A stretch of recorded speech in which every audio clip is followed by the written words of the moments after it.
Islam, Islam, Islam.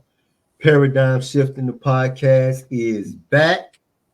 We've been gone for a little while, but we didn't go far. We came right back to master students, Maurice Pennington Bay, brother Shay Ray Ill, Islam, Moab. How you doing?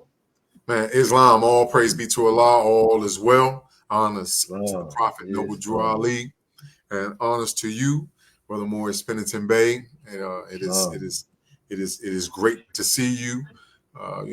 Life likes to deliver us some hurdles and some stumbling blocks that we, as the righteous, turn into stepping stones. So it is an honor and a pleasure to see you here this evening. So we're back like we forgot something.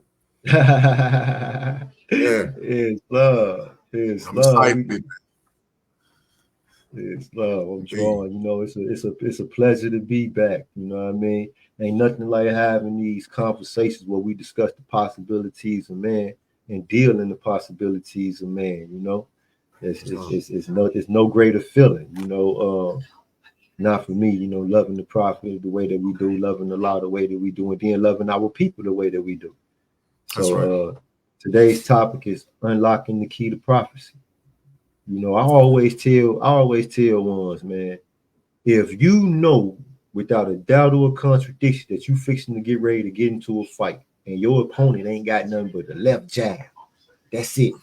And all you gotta do is avoid that jab.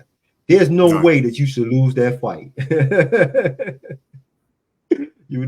that's the power that prophecy gives us. Islam, or you should at least be put in a better position. Some of us get to taking punches like Rocky. I never understood that. Hey, man. So Hey. So but I mean, speaking today, specifically unlocking the key to prophecy, just to kind of connect this topic with even what you just said here, knowing what your opponent does and things of that nature, it kind of gives you foresight of your own. Right. It actually enables you with the spirit of prophecy. Like, I already know when I step in this ring, he's gonna be looking to circle this ring in a way that puts me in front of that left hand. Okay, so me knowing that now, that's going to dictate some of my movements. It doesn't say that I won't meet up with that left, suffer some blows. But the bottom line is, when we go in with a knowledge of things, we don't go in blind, and it makes it so that we can, move without, falling into too many pitfalls. So, in any case, speaking here today about unlocking the key to prophecy, Brother Pennington Bay, you and I, we spoke prior to going live here, and I was saying, when you look at a topic like this, I'm big on considering the nature of whatever's being said. And when I say that, I mean just the meanings, basically, fundamentally speaking, the meanings of each word. And so we're talking about unlocking the key. A lot of people just think about getting a key to unlock something. Right. And in this, and I'm gonna let you, you got some, as the Spanish brother used to say, you got some explaining to do, because here it goes deeper than that. We're talking about potentially what is necessary to unlock that which serves to unlock that which is in accord with the divine will of Allah. And so, we've got to put forth a couple jewels. There's going to be some. Like I said, I'm excited. And so I'm prepared. There's going to be some people listening. I'm sure they're prepared to say, well, what is the key? We got to unlock the key. What is the key, and what unlocks it, and exactly what is prophecy? Islam. So Islam. The Holy Quran of the Moorish Temple of America. I'm gonna let you throw the. Okay, so the Holy Quran of the Moorish Temple of America, in chapter number 7. There's a question in there. We talking about the friendship of Jesus and Lamas Brahms. So Lamas asks Jesus a question there. He says, "What is understanding?" Jesus says that understanding is the rock on which man builds himself. It is the gnosis of the ought and of the know, of falsehood and of truth. It is the knowledge of the Lord's self, the senses of the power of man himself. So when it says that it is the gnosis of the ought and of the know, gnosis means intuitive spiritual understanding of things. Okay. So now we look at the word intuitive. Okay, so now that deals with our intuition. That deals with knowledge that we have never been taught. So this knowledge has a different source other than where our most common knowledge comes from, whereas you teach me something through your actions, words, or deeds. If I watch you and I see you do a thing, I can learn that way, or you can communicate it to me. Where we have another means of learning. Okay, we have a teacher, the master teacher, the master teacher who is always with us, inside of us, where the Prophet Noble Ali say he's in our heart. And he intuits information to us. So the key to unlocking prophecy is for us to actually pay attention to the still small voice, our intuition, and what it communicates to us about what might happen or what possibilities exist as we move forward in time. Islam? Okay, so now Allah's special love thoughts, his prophets are those individuals who are truly adept, experts, okay, at unlocking prophecy, utilizing prophecies, and communicating it to the public. All right. So we have books full of prophecy. All of us, all nations of people do, you know. And I just want to get into maybe some of the warnings and the prophecies that the Prophet Noble Ali left us on the scene, because we should be able to use these things to avoid pitfalls as we move forward. You know, that's right. Islam. And just to camelback on the idea, when I think of unlocking the key, when I think of unlocking something, unbinding something, I instantly I'm drawn to something that the prophet Jesus said. We said the source of all bondage is ignorance. That's right. And when we're talking about divine things such as prophecy, and we're talking about being bound, okay, so I think that one of the keys to unlocking, all right, is gaining information and understanding, all right, that which serves to kind of remove, the binding ties of ignorance. And in doing so, one of the greatest things that we could possibly know while here in this garb of flesh is who we truly are beyond this garb of flesh. We usually call it, a knowledge of self. Due to the fact that man is the truth and the truth is ought. Well, if ought is everything, then it stands to reason that from a higher sense as well, man is the key. Man is the key. Now he is bound, because we have been placed in a context. A lot of people don't realize this, we're born ignorant. And when I say born, I mean coming into this physical phase. We're born ignorant. We set aside a divine inheritance. We set aside feeding directly from just all knowing. Okay. And we take part in this developmental process. And in doing so, we start off, ignorant.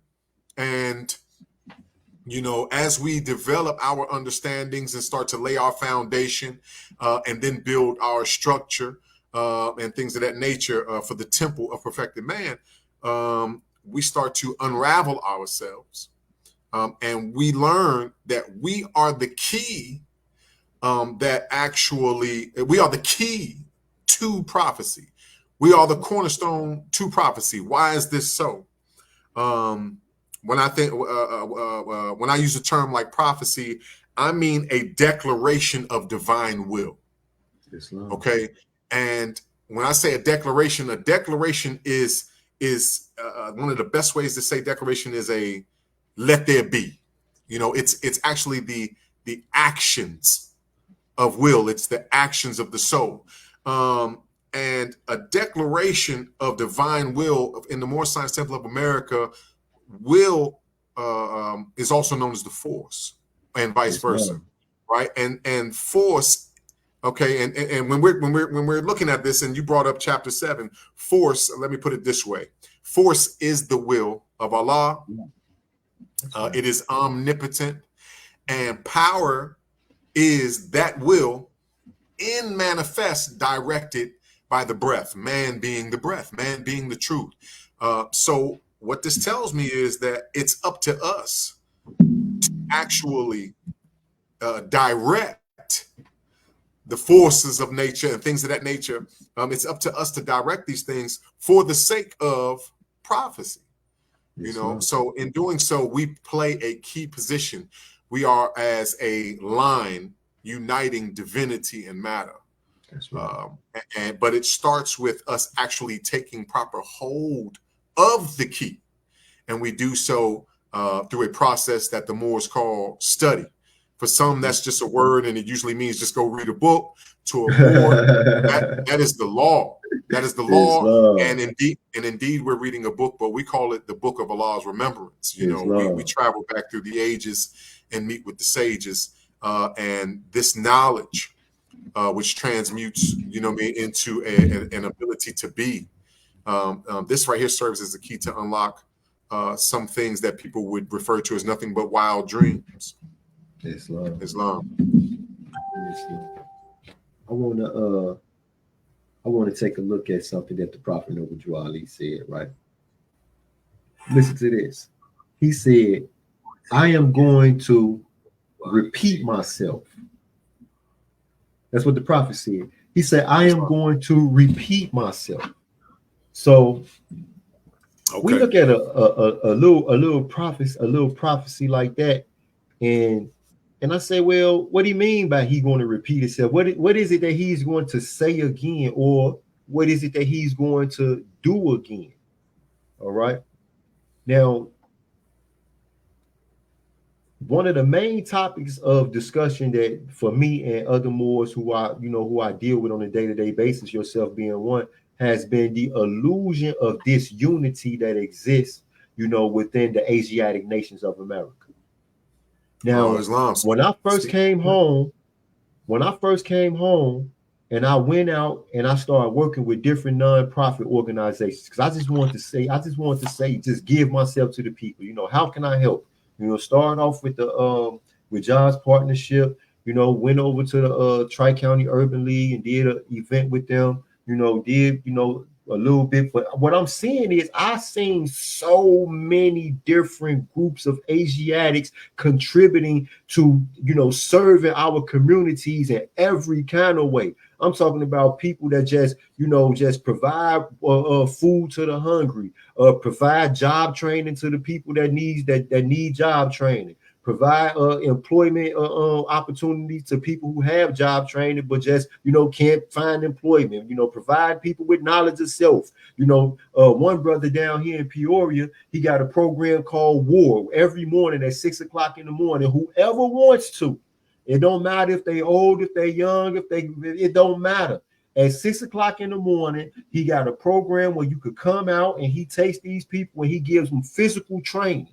He guides them through working out from wherever platform. It don't matter if you're 345 pounds and you want to lose weight, but you can't really move that well right now. He is a specialist at what he do, and he's serving the community, and he's not charging them a dime, and he's happy to do it. And there's many Asiatics, everywhere where there's a Moorish Science Temple of America, everyone is doing the Prophet's work. We might see Moors arguing with each other on social media, but when we are not on social media, we are doing the Prophet's work. Okay, so when the Prophet said, I am going to repeat myself, he repeats himself through us. Okay, that's right. His actions are perpetuated through the true and the living faithful members of the Moorish Science Temple of America, and by us knowing this, it allows for us to see through the illusion. This is the benefit of knowing this one sentence, this one prophecy. I am going to repeat myself, Islam. So that's I just wanted to take a look at that, but I want to look at quite a few of these. As the more see, I got this from the old Sheikh Elihu Pleasant Bay years ago. He sent it to me as a gift. Thank you again, Moab. If you somewhere listening, if anybody can, speak to that more, you let them know I still got it and I'm grateful for it and I'm still working it. Islam. And just to add to that, when we're talking about the prophet repeating himself, we have, when we're considering things like this, such as the words of a prophet, we have to look at things from a spiritual standpoint. We have to look at things. When I say spiritual, I just mean in reality. We have to look at things from the truth of it. The prophet Noble Drew Ali was not his body. The prophet Noble Drew Ali was not his soul. The prophet Noble Drew Ali was a manifest aspect of the great God Allah. And so when the prophet Noble Drew Ali spoke, he spoke and acted as an administrative, as the highest administrative agent in the land in these days and times. That's right. In these days and times. And so when he spoke, the nature of his words were to express the divine will of the great God, Allah, the Father of the universe, who sent him. So when he says, I will repeat myself, this is but a declaration that squares with the fact that the thoughts of Allah change not.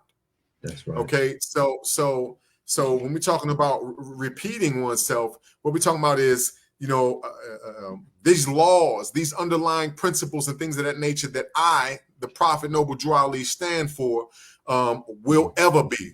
Time never was when they were not. And so, my decree will be from the everlasting of the past until the never-ending days to come. And when a prophet speaks to the people, he's not just speaking to them about things that they can sit idly by and wait on. That's right. His words are to be taken in as instruction, as orders almost on what needs to be done next. Okay, the prophecy, these things are in our hand. While you was talking, I was just looking into something, and what I understand, Penitent Bay, at this time is a lot of time when people hear prophecy, they think that they're hearing something that says, sit there and wait for it. And then you have others that hear the term prophecy and they understand that, okay, I'm getting directions on how I need to move in order to be in accord with something. You know what I'm saying? I have directions on how I need to move because it's speaking to me about prophecy, because there are things I need to do to bring certain things into fruition. Okay, right. And we understand this because, as you alluded to with your words, in chapter 25 of the Holy Quran of the Moorish Science Temple of America, it states in instruction 5, so shall the fortunes of thy father contribute to the support of his whole race, and his care be continued to you all in your love to each other. That's right. Okay, so the cares of the great God of the universe are continued or passed along from one living being to the next. Okay, in our love to one another. So that means there's work to be done. That's right. We cannot be passive. A prophecy is a command to get to work. That's right. Because if I speak to a room full of builders and I say there'll be a house right there one day soon. Now, to the food, everybody just starts looking around like, man, I got to see what this thing gonna look like. For those with ears to hear, what they really heard him say is, put a house there. Put a house there. I'm speaking to all of you, all of your builders. All of your abilities are gifts, and every gift breeds a debt of gratitude. So to show your gratitude, move in accord with the spirit of the words that you hear. That's right. Okay. So when the prophet says, I will repeat myself, and we understand that he would give up the finite form, this physical body, obviously the prophet's words and deeds and things of that nature, the underlying principles of love, true peace, freedom, and justice, etc., are repeated as the sun repeats shining on the earth, right? They're repeated through our actions. So based on your actions, master student, brother Moorish Penitent Bay, based on your actions, I hear the prophet repeat instruction. Based on my actions, be it the will of Allah, hopefully and prayerfully, they can still hear the prophet's voice and see, you know what I mean, some of his footprints reconstructed in the sand based off of, you know what I mean, other active Moors that are active, not passive. The prophet is repeating himself. Islam. You know, the Prophet Noble Ali made one prophecy that today, you know, it means a little more to me than it did when I first came into the temple when I read it for the first time. But the Prophet Noble Ali said in chapter number 47 of our Holy Quran that this is the uniting of the Moorish Temple of America. And I was like, you know, when it dawned on me, because I didn't know that there was various temples of various grand bodies, various different leaderships. You know, all I knew was, you know, the Moorish Temple of America, you know, and you know the leaders that I had heard about, but I never met them, you know, but I had heard about them, and that's all I knew. But then once I became exposed to, you know, what is the Moorish Temple of America and the various bodies, this particular prophecy, you know, started to weigh heavily on me. At first, I didn't even realize why does it keep on popping up in my mind. The Prophet Noble Ali said, this is the uniting of the Moorish Temple of America. Why does this keep on showing up in my thoughts? You know, so then now I'm saying that the Prophet Noble Ali told us when it's time to bring the Moorish Temple of America together. And what the Moorish Temple of America coming together, it does not mean that we will ever, or that we should ever, or that we need to all come up under one leadership ever again. I don't personally believe that that's necessary. Okay. But what we do need to do is to follow the Prophet Noble Ali's instructions and make sure that whatever we do, wherever we are, in whatever grand body we with, that we are all working in conjunction with the grand major temple. Now, one wants to say, well, who is the Grand Major Temple? Where's the Grand Major Temple? For one, the Holy Quran of the Moorish Temple of America says that they who thus are cleansed comprise the temple of purity. The major temple are the members. And what's good for the members, the glory of a king is the welfare of his people. So every leader needs to be thinking that their glory and that, you know, their honor is provided to them and it comes to them and doing a good job in a position for the people. All right. And we do that according to this. We can never be anything except for what our forefathers were. All right. And our forefathers were not something that was divided. Our forefathers, the most ancient ancestor of the Asiatic people, is God. Allah is the father of the universe. So we have to conduct ourselves as such while we are here. And this is what I get from the prophet's prophecy.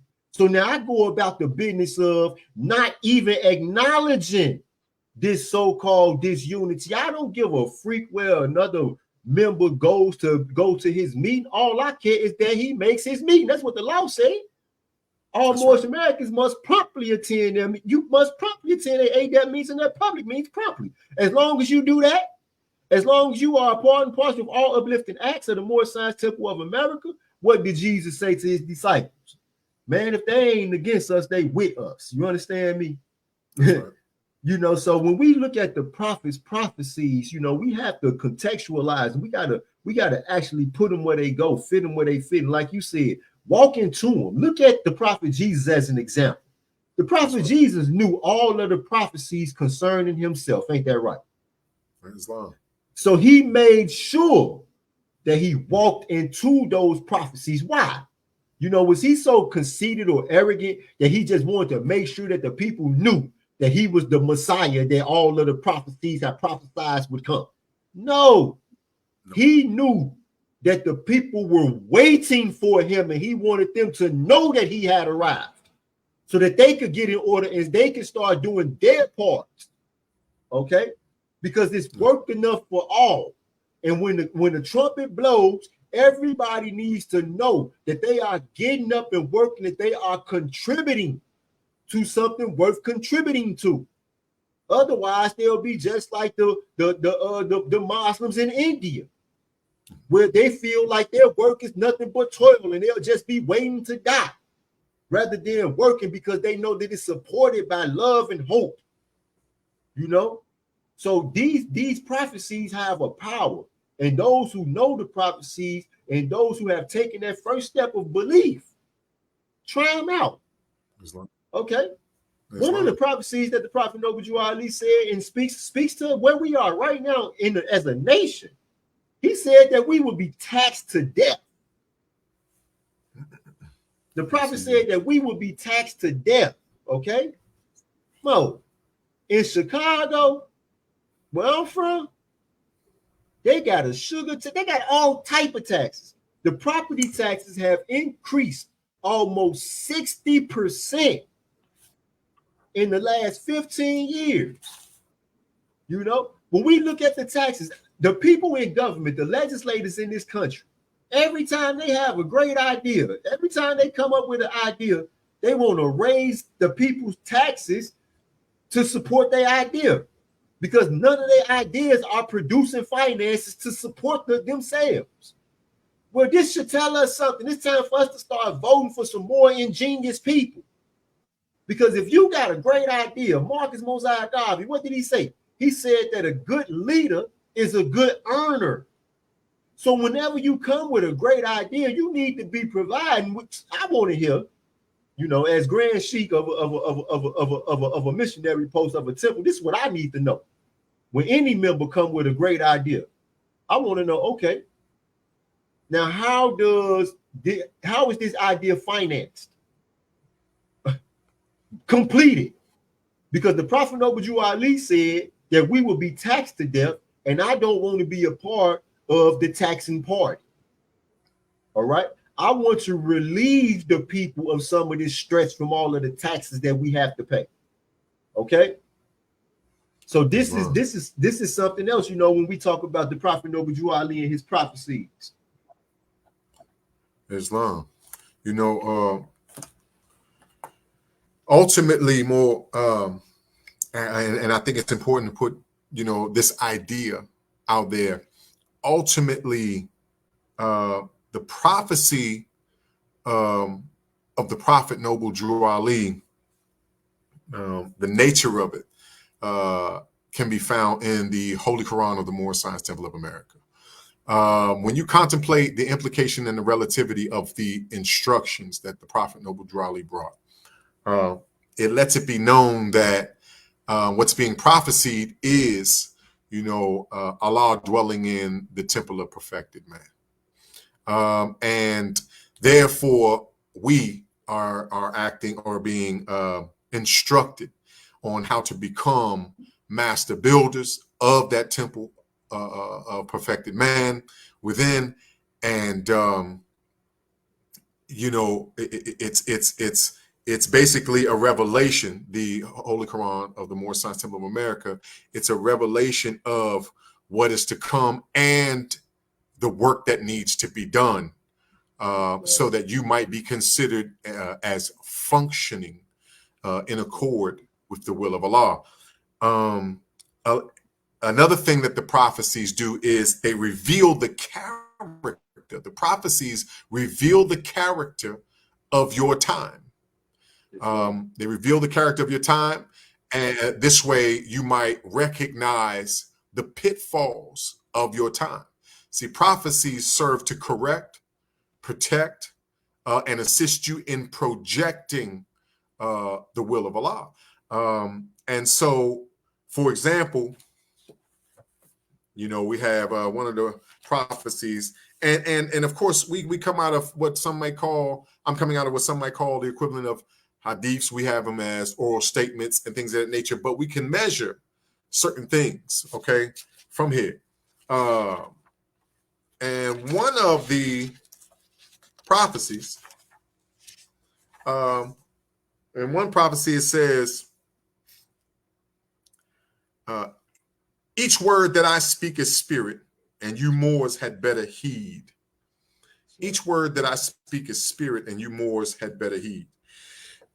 Islam, pardon the body. Indeed, the words that the Prophet Noble Drew Ali brought, he instructed us to toil in a way that would never be described as scanty, meaning how to dig deeper than the surface. A lot of times, as I was speaking today in our Sunday school meeting, a lot of times we have gotten caught up on the surface of things, like the surface of the word. For example, when you don't know the meanings, okay, or the true spirit of the word Negro or any of its derivatives, such as nigger, you find yourself actually staking a claim to it and then proclaiming that you are it proudly.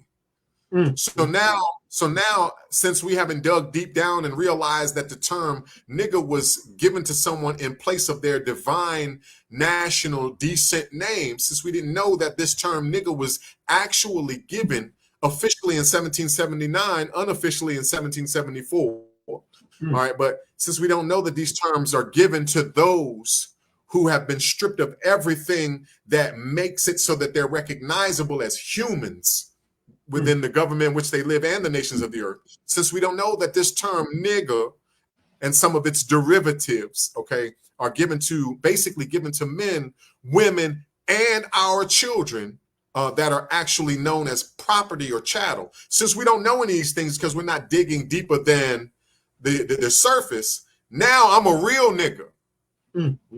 Okay. Now I'm somebody's slave. I'm somebody's patsy, somebody's fool. Right. And I'm proud of it. Why? Because I haven't taken the time to wrap my mental hands around the true spirit of the word. All right. And I've learned everything by being told, since my idol tells me that it's cool to be a real nigga. Well, that's good enough for me. To hell with the fact that the true spirit of this word, right? Because let me say it to you like this, Moorish Prince Bay. You can think that poison is something good for you all you want, but that doesn't negate the fact of what's about to happen to you once you consume it. That's right. Like so, when you're consuming these words, they have very real spirits attached to them. You can think that it's a term of endearment all you want. You can think that it's something of value and that you should be proud of it and that you should even fight, even kill, in order to make sure that everybody knows you're a real nigga. But make sure we understand this. It breeds hatred, slander, lewdness, murder, theft, and everything that harms. And it shows that you are bowing to a false god that most of us call the lowest self. Period. Whether you know it or not doesn't change the nature of it. Your knowledge changes. That's the equivalent of a custom, and carnal custom doesn't alter the nature of truth. And so when we're looking at something that says every word I speak is spirit and you Moors had better heed.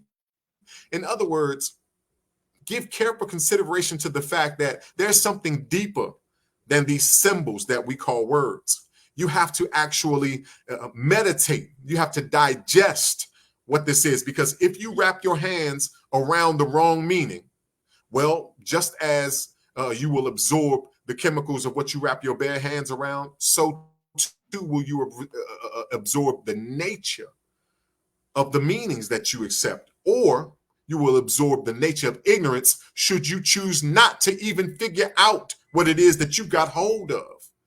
Okay.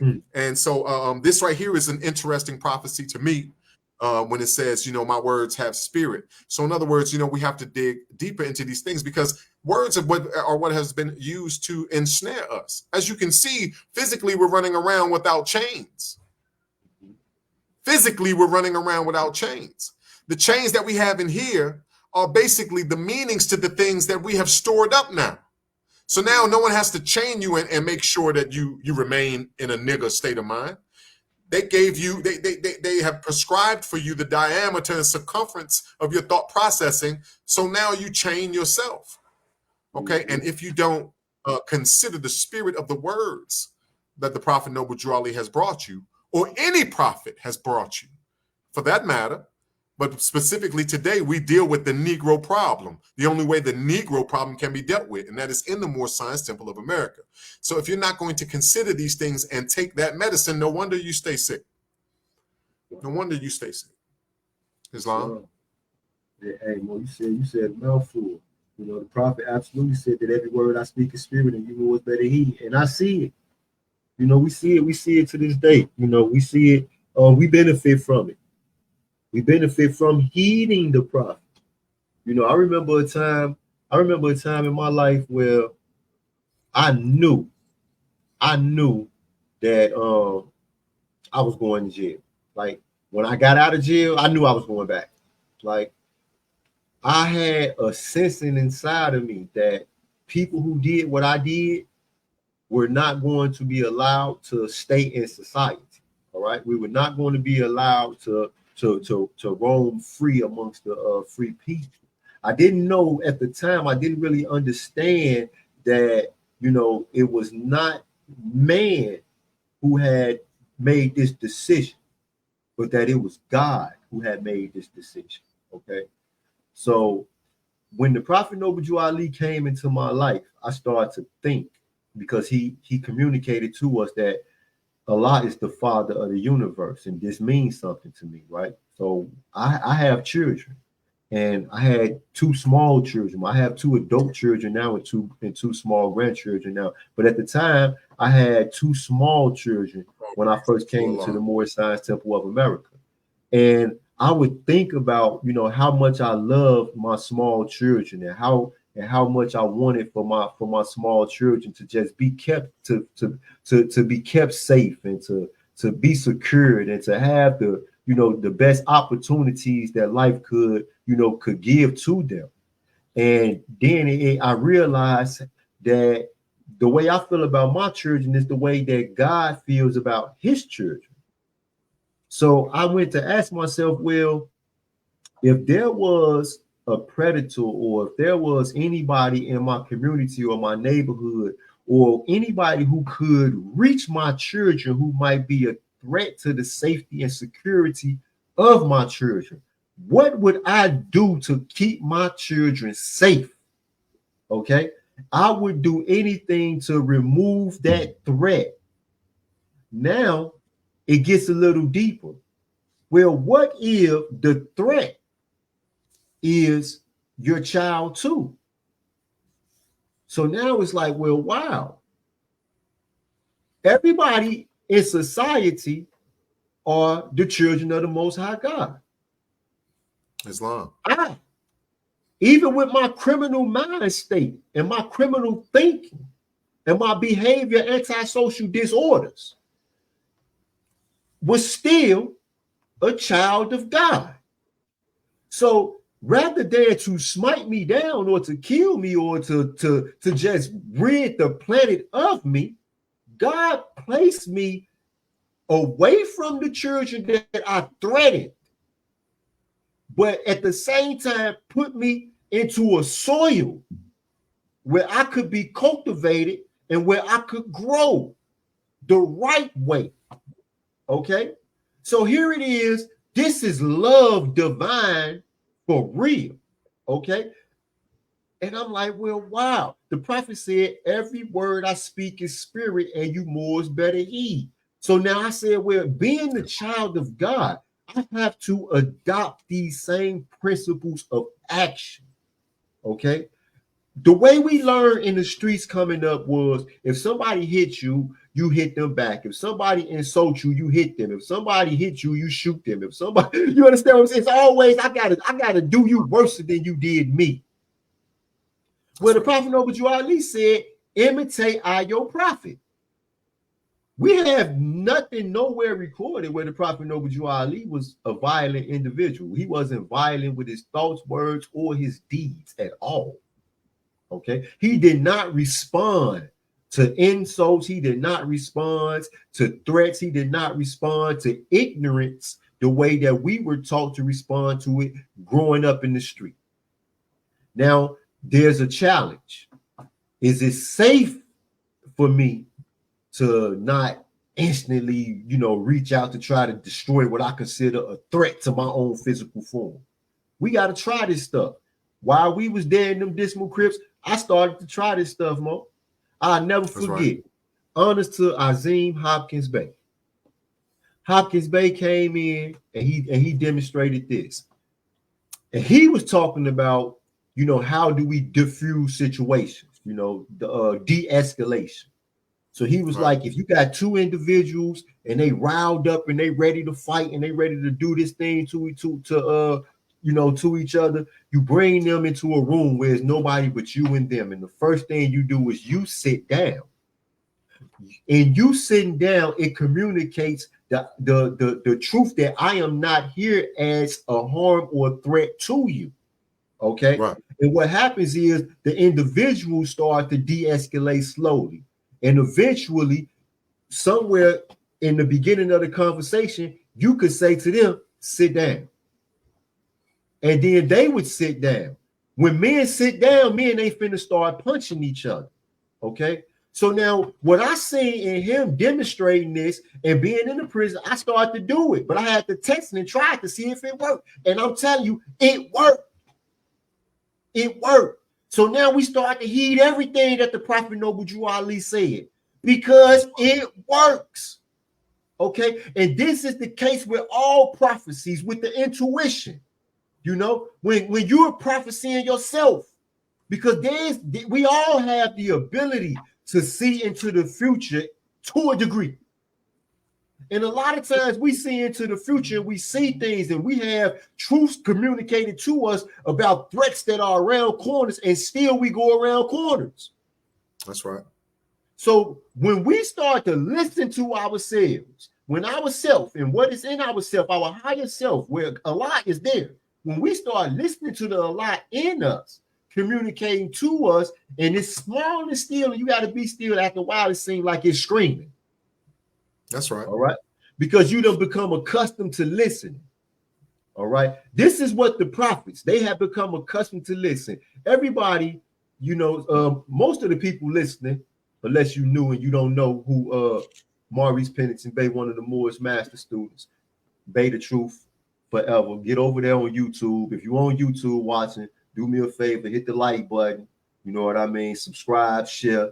If you on Facebook, hit the like button, hit the love button. You know what I mean? Follow me, follow my comrades. You know, we always here, you know, doing the best that we can to communicate the truth about these lessons that the Prophet Noble Drew Ali gave us. You know what I mean? In love and truth and peace and freedom and injustice. So make sure y'all do that. But if you have been, you know, following me and you on Bay the Truth Forever, you will see that one of the most successful videos on that platform is a video where I talk about Elijah. Okay, and that is a prophet of God, a very, very powerful prophet. You know, we can understand how powerful Elijah was in just knowing that, you know, John, who was purity made flesh, you know, the wise men, they said that he was Elijah come again. All right. So this tells us, you know, how powerful Elijah was, and also how powerful John was. Okay, but Elijah, who had been calling on God. I'm not going to tell the whole story right now. I did that already. Go over to Bay the Truth Forever and watch that video. But Elijah, who had been calling on God and having God answer every time he called, not understanding prophecy, got threatened by Jezebel. Jezebel told Elijah that she was going to change him by the morning time, and Elijah took off and went to running. Now, he didn't just take off and go running anywhere. He went running looking for God. Okay? Elijah was running looking for God, the same God who he had been calling on. And God had been answering. He went running looking for God. And finally, when he found God, y'all, and you go and you look in Kings and you read the story of Elijah. When Elijah found God, he found God within himself. It says right there in the Bible that while he was looking for God at the cave, watching the wind, the fire, and the thunder, and the lightning, and thinking that God was in those things, he heard God speak in a still small voice. Okay? And once he realized that God had been speaking to him and through him all the time, he, of all other prophets in the Bible, you know, the miracles that Jesus performed are famous. We all aware. We know about the miracles that Jesus performed. I tell y'all, go and check out what Elijah was doing. Allah told Elijah, when Elijah said that they had killed all of the prophets of God, Allah told him, then make some more prophets. What other prophets you know making prophets? When he told him that all the kings was corrupt, what he told him? Anoint some more kings. So we talking about a man who made prophets and a man who made kings. Okay, so I need y'all to go over there and check out that demonstration about Elijah, read about Elijah, understand prophecy, because Allah is always prophesying to you and through you. You just gotta listen, Mo. You gotta listen. Islam. And you know, I want to make sure that you know, I stress this point, right? That you, and when I say you, I mean all of the viewers, all of the listeners, ourselves, things of that nature. You are ultimately the prophecy. You, your works, things of that nature are ultimately the prophecy. There's no getting in the way of that which is to unfold. You know, you can you basically roll with or get rolled over. It's up to you, but you are in a position to be an administrative agent of the will of the great God. That's right. Here on the plane of things made manifest, as well as on the plane of soul. You are in a position to be Lord over these planes, not from a vanity standpoint, but from a functioning missionary, from a vicegerent standpoint. Mm-hmm. Islam. And so when we are going over things like keys to unlocking Islam, or when we're talking about unlocking the key to prophecy, what we're talking about here is giving careful enough consideration to that which would put you in a position that you might move the will of Allah forth in your life and in the lives of others. And this takes, we can't stress it enough, this takes a knowledge of self. This takes a consideration of self. Some people would say, well, look, I've heard about this plenty. Know thyself. Knowledge of self is key. Mm-hmm. Things of that nature. But how? You know, the carnal mind, we need to know how things are. And we need to know from a carnal standpoint. And the best way, and I'm sure you've heard me say it numerous times, Brother Penitent Bay, the best way that I can express to you how a knowledge of self translates to fulfilling prophecies is this. What you consider, you can arrive at. We travel by thought. When you're considering certain things such as these instructions and things of that nature, some of these ideas that are being born as you listen to this podcast, when you give it careful consideration, all right, the nature of this is what seeps into the etheric bloodstream and gives birth to other ideas that are in the same nature.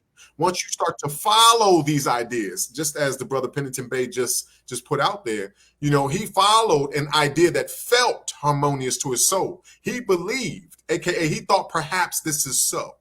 And so he decided to direct his will according to what at one point he just thought maybe it's so. So I'll try this technique that I believe leads to de-escalation. That's right. And come to find out, it assisted him in de-escalating something. Okay. And so in doing so, in enacting your will based on the ideas that are born from your reflection and meditation on things, you start to see things become manifest, right? This helps to grow the power of faith. All right. And faith is now what man knows to be the truth. And so as we know, then we start to behave in another manner, so forth and so on. And as we start to move in accord with belief, faith, and start to bring certain things into fruition, we are contributing to prophecy. This is what we do. All right. We are. A lot of people don't know this, but you literally are the will of Allah in physical form. That's right. And prophecy is a declaration. It is the movement. It is the harmonious movement of the will of Allah. So if you are essentially the will of Allah, then your harmonious movement in accord with the divine principles of Allah, which come by way of obedience to the divine instructions delivered to you by the prophet of Allah, okay, then you are the prophecy. This isn't some psychobabble. This isn't superstition. This isn't. We're not talking about things that don't manifest here. Islam. Okay, we're not talking about these things. So, and one of the things I wanted to say, there was another prophecy All right, and it's a touchy subject, Moabite. I'm gonna go ahead and preface that now. Okay, now touchy subject. I'm not scared, okay, but I want to be careful because as a Moorish American Muslim, we don't believe in speaking radical. And when I say radical, I mean in an undisciplined, unprincipled manner. So to fail to give care to your expressions just because you can express yourself and you think that, you know what I'm saying, this is my mouth and no. That's radical. Now, that's everything I say, everybody ain't gonna like it. However, you not liking something doesn't mean that I've been speaking radical. My job is to make sure that I activate my words in accord with discipline and my principles. Now, with that said, you know, there is a prophecy. It says that one day women are going to be chasing men like a hound running a rabbit. One day, women are going to be chasing men like a hound running a rabbit. Okay, let me make sure we understand something here. When I look at this, I don't see the negative as far as like women are going to lose their discretion and just be chasing men down wildly for some sort of undisciplined activity. All right, I'm looking at the nature. I'm looking at the nature of this comment. All right, to chase like a hound running a rabbit. Hounds running out the rabbits usually in their nature, and there's a hunger there. There's a lack of something there potentially. That's right. Or they're usually doing things to make their master happy. But we got to make this relative to him describing how the women would be chasing down men. Okay, and so with that said, for women to be chasing men, not boys. It didn't say they'll be chasing boys. It didn't say that they'll be chasing black dudes. It didn't say that they would be chasing white dudes. It didn't say that they'd be chasing, you know what I mean? It didn't say that they'd be chasing down real niggas. You know what I'm saying? Or Negroes, black. No. It didn't say that they would do that. It said, it said women would be chasing down men. That's a specific characteristic. And what I'm seeing today take place, and this is where I said I wanted to be very careful, but I want to address it. What I'm seeing today, it shows how this prophecy, why this prophecy exists right now, why it's actually playing out. Women, and I'm using the term women, and I'm not using that term loosely. That's right. All right.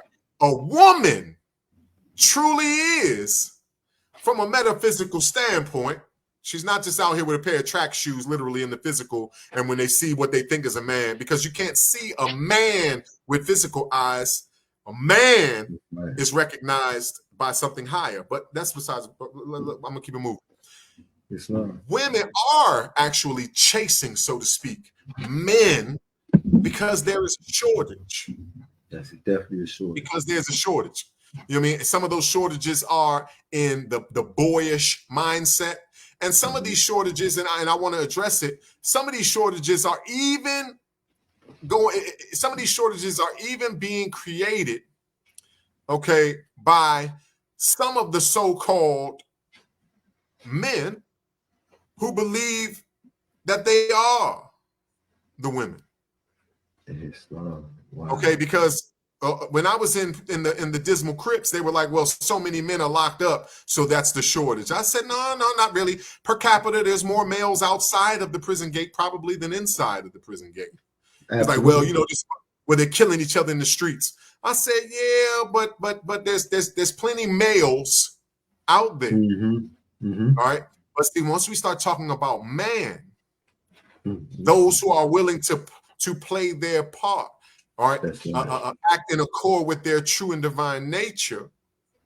Okay, when we start looking at that, now you can recognize the shortage. That's right. For numerous reasons. But I also wanted to point this reason out. Why?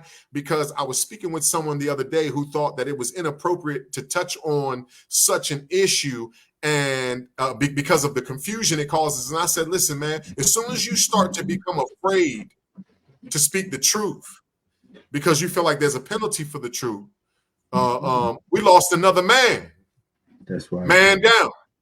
Man okay, down. if the falsehood is allowed to parade itself and have a pride in itself, the truth is definitely allowed to come right behind and clean up the mess. And so one of the reasons why women will be chasing men down is because, for numerous reasons, including that reason, that there is a shortage.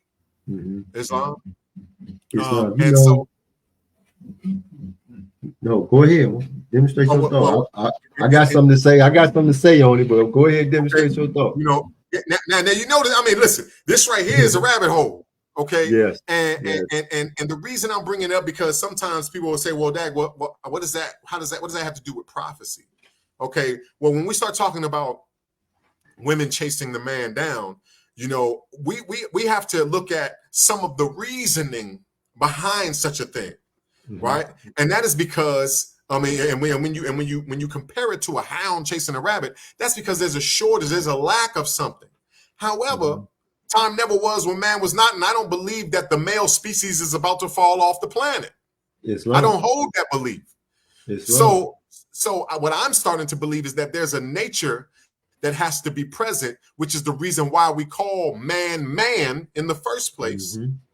Or there's a nature that should be present, which is the reason why we refer to the male even as man. Okay. And when this nature is being challenged by the host himself, man down. Islam.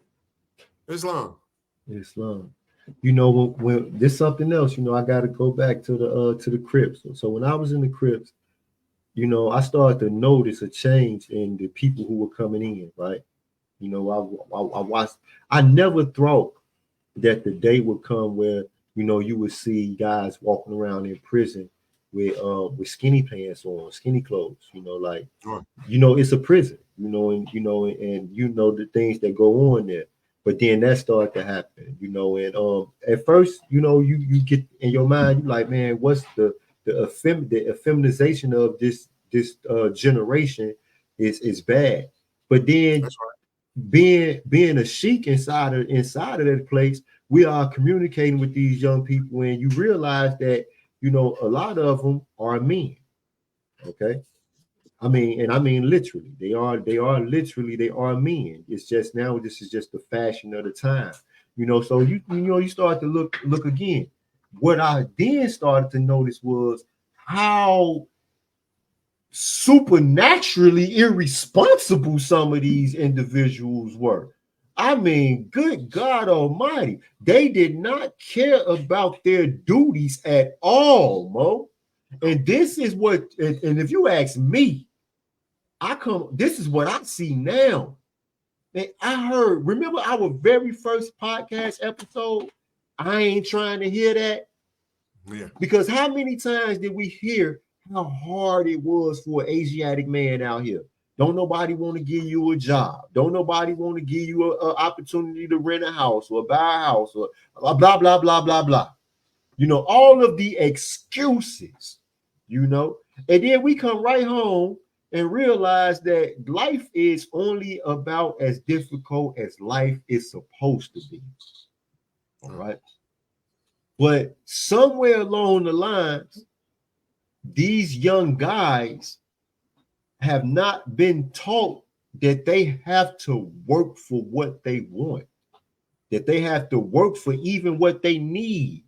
Okay. So when the sisters are seeing men and they falling through in between who are real men, then yeah, there is a hunger, you know, and what that hunger has created is a level of competition that you don't see on no other playing field in the world. They not competing that hard on the football field. They not competing that hard on the basketball court. The way the women today or the females today compete for the few men that there are is ridiculous. It's ridiculous. Now, as a man, I want to speak to my sisters. Okay. I want to tell y'all something. I want to tell y'all something. When you go fishing, be careful of the bait that you put on your hook. Okay? Because everything that's out there in that water does not favor the same type of bait. Hold on, what you so mean? Now, if you point your booty at me, if you walking around butt naked, and this is what I see, if I approach you, it's because that is what I want. I'm not coming for you. I'm not coming to get to know you. I'm probably not even thinking about getting to know you. I want what you have already given me a part of. I'm accepting the advertisement. So now, if that is your bait, then know what you're going to catch. And when you wake up in the morning and you looking for that guy and you can't find him, understand the bait. And then I speak to the men, because you have a lot of men who they want to go out and buy this brand new car that they can't afford. They want to buy all these expensive clothes that they can't afford. They want to dress themselves up and pretty themselves up as much as possible because it's bait. They trying to catch. Ain't that what they call it? They trying to catch. So now when she see your pretty car, your expensive car, and she approach you, and she start talking to you, she ain't trying to get to know you. She trying to find out if you're gonna buy her a pretty car. Then Isaiah prophesied this.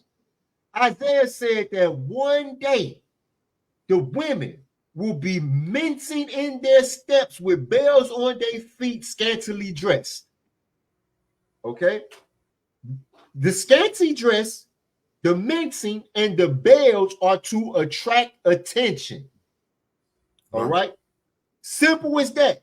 They are to attract attention. The prophet Noble Drew Ali, he told the Moors, he said, examine with care and fix not suddenly. And of everything that he said to look for in a woman, I want to share with y'all what I love the most. He said, look for an accomplished mind. The Prophet Noble Drew Ali said, look for an accomplished mind. Okay? Look for a woman who has created goals, aims, and objectives for herself. A woman who she brought kids into the world, and you know what she did? She was there 100% raising them babies. That's an accomplishment. She done protected them babies from all of the cares of the world. The consequences of what her not being there could have brought to them children. That's an accomplishment. Those things are the most beautiful qualities that a woman could have to a man. All right. Now, as a woman, I'm not a woman, and I remember when I was a very young person, and the girl who said this was about 4 years younger than me. But I was riding with one of my partners, and there was a guy out on the block, and you know the guy wasn't the most well-respected guy in the neighborhood. I'm just gonna say it like that.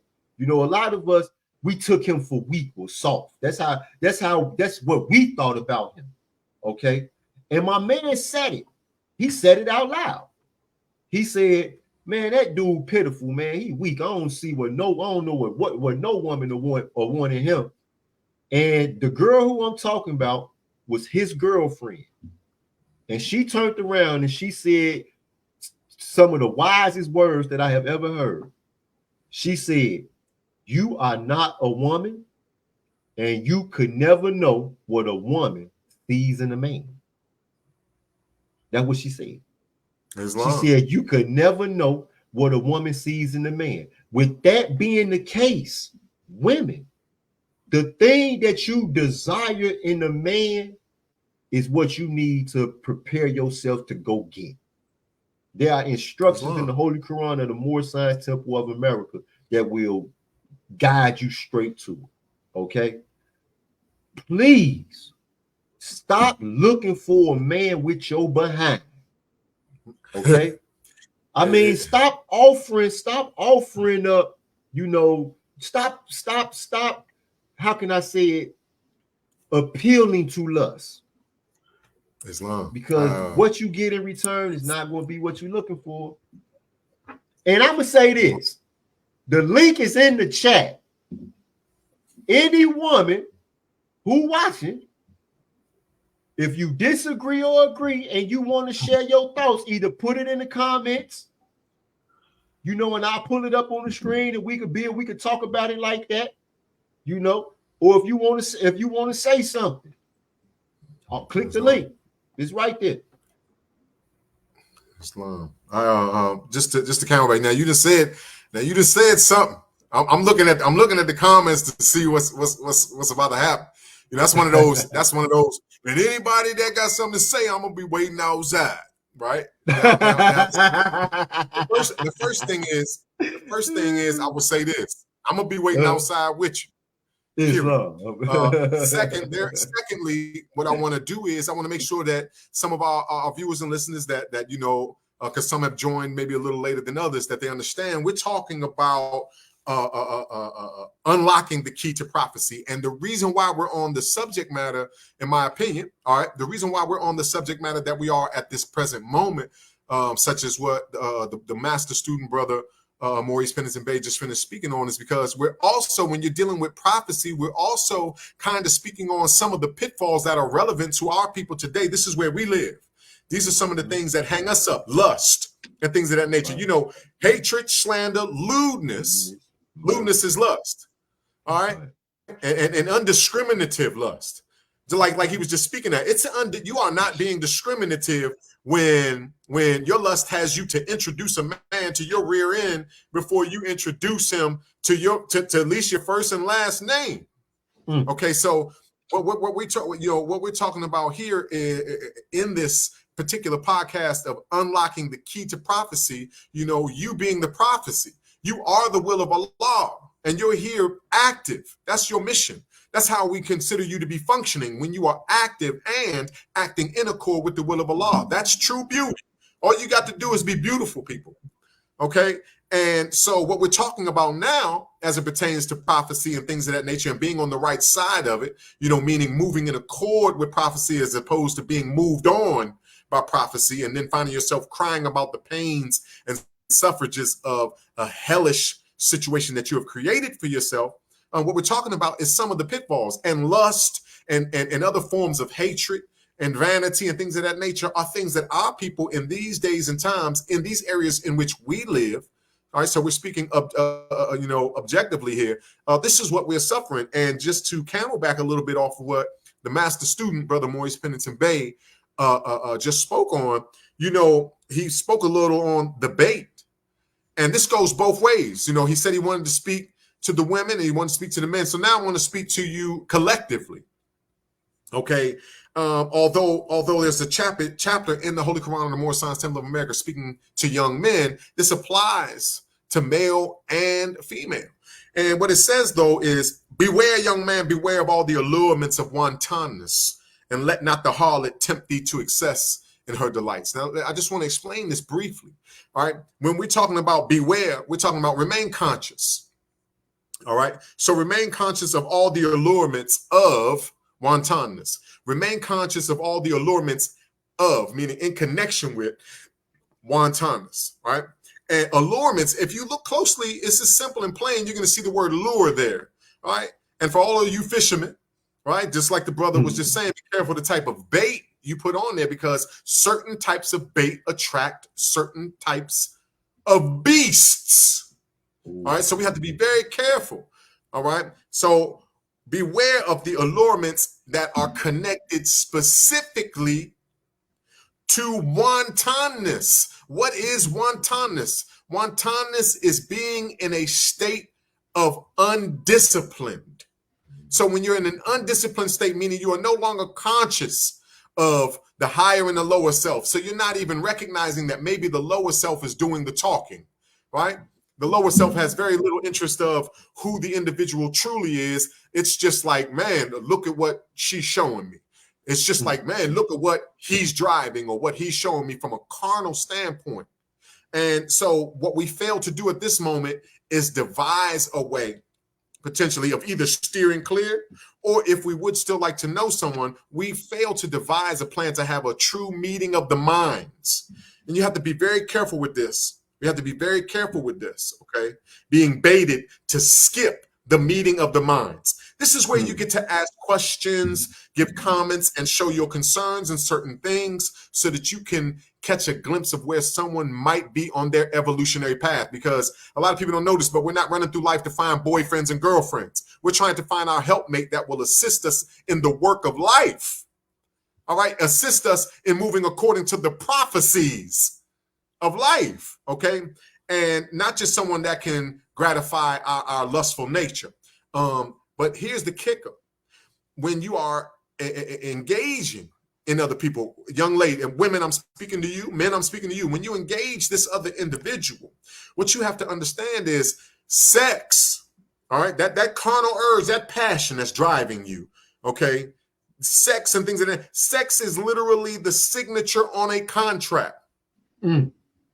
Sex is the signature on the contract. And when we are seeking to get there fast, right, what we do is we bypass a meeting of the minds. So what does that mean? You are now signing a blank contract as man and as woman. All right, we ain't talking about little girl, little boy. We're not talking about child, but as a man and as a woman, you do not put your signature on blank contracts, especially when you're dealing with other human beings, because they have a higher self and a lower self. Anything can be lurking there in those tall grasses. Okay, sex is a signature on a contract. And if you don't have a meeting of the minds, right? Because some people say, well, look, man, well, I'm supposed to put them through an interview process. You damn right. How else will you get an interview? Okay, you're so focused on the outer, all right, not realizing that man is not the body nor the soul, that you've never caught a glimpse of where they are on their evolutionary path and who they truly are. You're not catching a glimpse of this. It's up to each individual to introduce the God in them. When I introduce my God, the God in me to you, it puts your mind under a certain type of influence. There's certain things you wouldn't dare say, you wouldn't dare do, because you don't want to offend, right? You don't want to offend the God aspect. But when that's pushed to the side, we start signing contracts that get us into a situation where we are not moving along or according to prophecy. Okay, so again, as the brother was speaking, you know, if the first thing I see is your rear end, you have to understand what draws you drives you. What draws you drives you. And too much of the same thing becomes superfluous, especially when we're dealing with finite things. So no wonder why your rear end, sister, drew him in. But after you was his pincushion enough, he started to feel like, well, variety is now in the place of pleasure. So no wonder why you're not getting the same attention and things of that nature. And men, you're not your pocket, so don't use your pocket to draw your woman. Islam. And then as soon as you get her, you get upset with her the third time she says, "Can I have?" Now all of a sudden you start playing Kanye West albums talking about I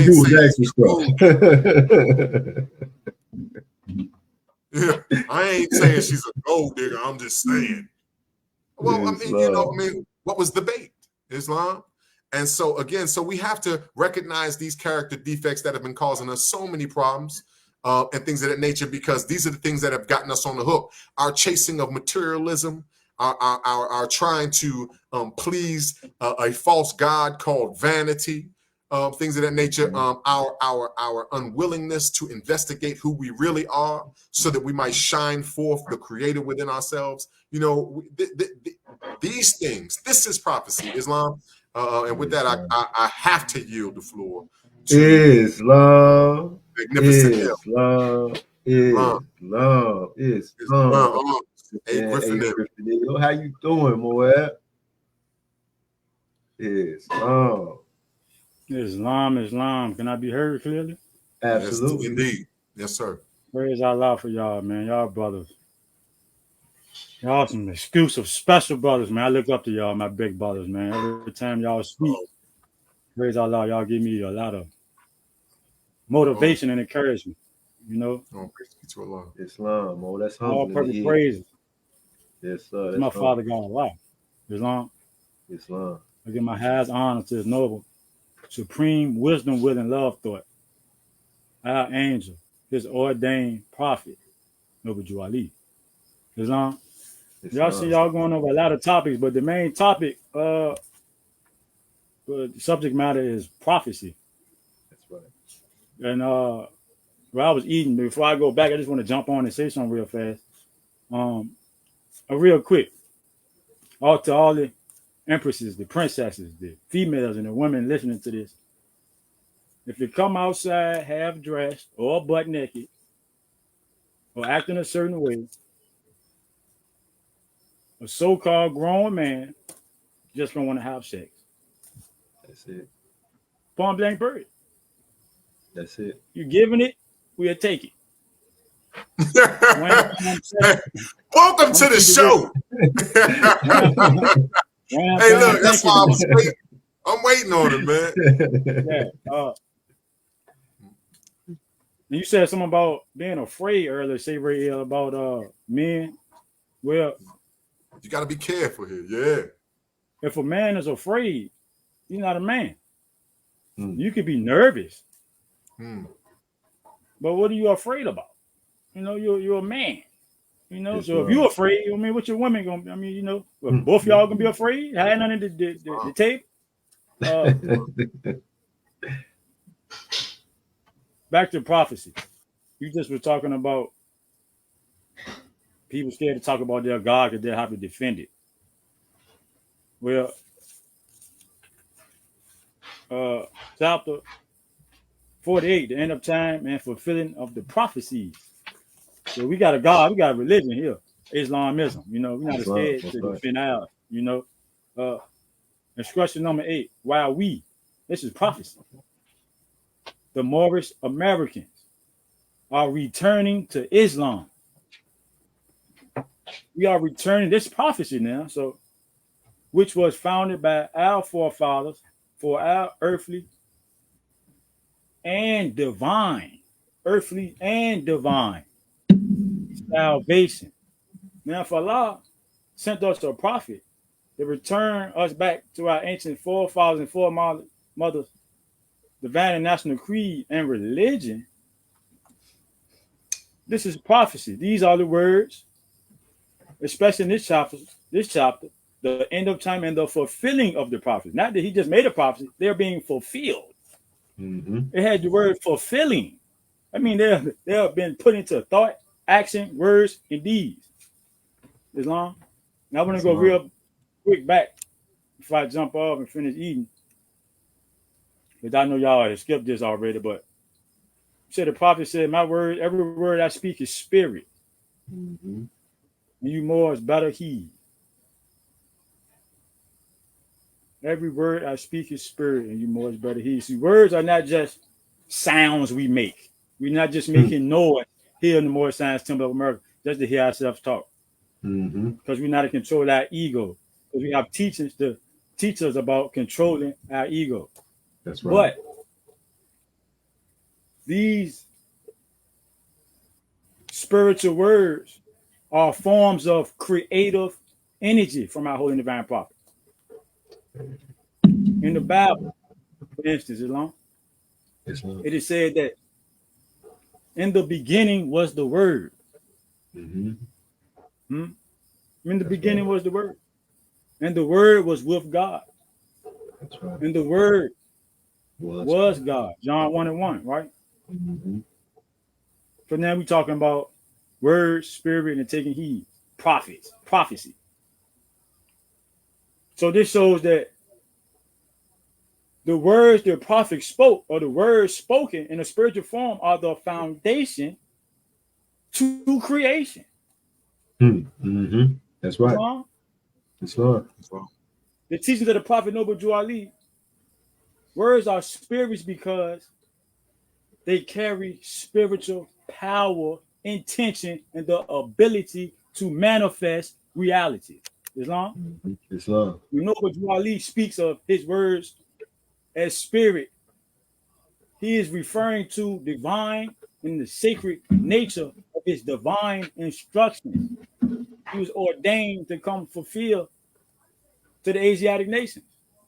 That's right. Words are spoken from a place of spiritual wisdom that carry the essence of the highest plane of life with this Father God Allah. That's where it's coming from. So how could they be anything other than spirit? They're coming from the spirit plane. And he is a prophet and a spirit and part of Allah, ordained to come tell us these words. So Islam, they have to be spirit. They are not just some poetic, philosophical, intellectual, or emotional expressions, but vessels of spiritual power that can affect your mind and your heart and even your soul. See, this aligns with the Moorish Science Temple's teachings that divine law and wisdom are transmitted through sacred words. And those words have the ability to uplift, transform, and guide your soul. Islam? Islam. Now, let's get into more metaphysical sense. Words is vibrations. We know in chapter 1, we talk about the vibrations in the ether, being a sluggish wheel, coming from the spirit plane to the soul plane, to the plane of things made manifest. When we speak, we release energy into the universe. That's right. Islam? That's right. Islam. The vibration of these words has the power to uplift and inspire everybody, like y'all brothers do me, or even heal people. That's by turning into the paradigm shifting podcast. It might change your life if you listen and sit still and listen to the spirit, talk to your spirit. Islam is a simple faith. Islam, in this context, spirit words can resonate with the divine energy, and they could be in harmony with those who hear or speak them with higher spiritual frequencies. For example, prayers, affirmations, sacred texts are often considered spirit-filled because they carry the vibration. Everything is a vibration. The vibration of truth, the vibration of love, the vibration of divine will. Islam? Noble Drew Ali, the prophet, now angel, warnings to take heed. These words implies that to the Moors, his followers, his master students should pay close attention to the divine teachings being delivered, for these are not ordinary words, but words that carry the essence of spirit, because he was ordained for my Father God Allah. So from my Father God Allah to him, to us, spirit to spirit to spirit. Spirit, the spirit man. Islam, because we know, Brother Sabriel was teaching on it today. Man is not the body nor the soul. He is spirit. All the other junk is falsehood. You are spirit. So spirit talks to spirits. Islam. If they heed the word, they align themselves with divine purpose. Because now you align with Allah's time, with divine time. Now you know what time it is. Wisdom, guidance that are encoded into the divine instructions of the Prophet Noble Drew Ali. Islam. Praise my Father God Allah. Thank you, brother, for allowing me to speak. That's all I had to say. I want to get back to finishing my food. I just had to hop up here right fast to say that. Come in. Thank you for that message, man. Come in, kick a hole in the speaker Holding the speaker. Go ahead, Mo. all praise be to Allah for the gifts of the understanding, and praise Allah and honors to the man when man develops his understanding to give to other men. So high honors to you, brother chairman, A. Griffin L, for sharing your portion. You know, hey, I was in the classroom, Mo. Man, Islam. In the classroom. Hey, listen, I want to just not to step away from the subject, though. I want to demonstrate a message. I remember coming to Sunday school, and there was only one person there, A. Griffin Hill, and man, we started studying. And then, you know, I started teaching a Quran class every Wednesday, you know, with my cell phone from prison. And it started off, it would be me, A. Griffin Hill, Ricardo Bay, and Kachita Hill. And the next thing we knew, couple Wednesdays into it, and let me tell you something. We never got off of chapter 1. We was on chapter 1 the whole time. But it got to the point, man, we was coming to those classes and there would be so many people. Like I said, because we would just go so deep into the lessons. That's one thing about the Moab, Mo. He gonna dig deep into the prophet's instructions, you know. So honest to one of the Moorish master students, Islam. And talking about prophecy. If I could more, I wanted to briefly. I didn't touch one of these buttons. I wanted to briefly say something. First of all, honors to the sister, K. Bay. She had put a comment out. You know, a woman wants a man who is okay. No, it was another one as well. Some women will take a half of a man than have no man at all, and or feel it's a shortage of good men. And you know, I want to say this, right?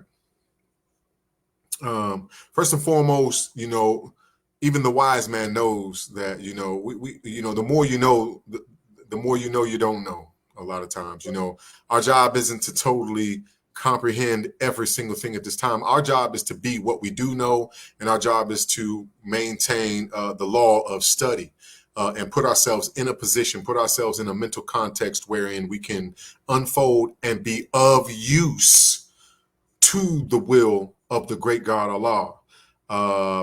And that usefulness is our good, and good is our power. Islam. We don't meet each other. And I'm speaking to the men and the women, you know, because again, you know, we start talking about prophecy, but we meander because it's not just, you know, there's a lot of different leaves in this tree. Okay. And so I want to say this, we don't meet each other already perfected. This is a journey, and your life will be spent.